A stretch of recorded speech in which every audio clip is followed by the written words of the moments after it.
Dem Feind gelungen, die Front in breiter Formation zu durchbrechen. Im Süden hat der Gegner Zossen genommen und stößt auf Stahnsdorf vor.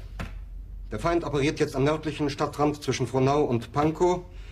Und im Osten ist der Feind bis zur Linie Lichtenberg-Marsdorf-Karlshorst gelangt. Mit dem Angriff Steiners wird das alles in Ordnung kommen. Mein Führer, Steiner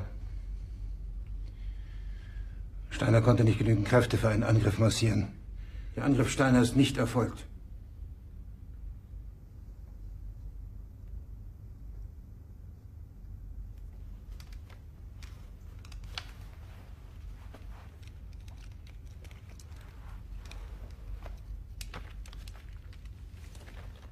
Es bleiben im Raum Keitel, Jodl, Krebs und Burgdorf.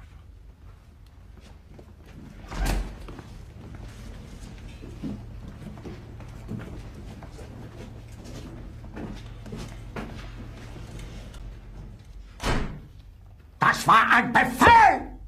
Der Angriff Steiners war ein Befehl! Wer schickt Sie? Dass Sie es wagen, sich meinen Befehl zu widersetzen! So weit ist das also gekommen. Das Militär hat mich belogen! Jeder hat mich belogen, sogar die SS!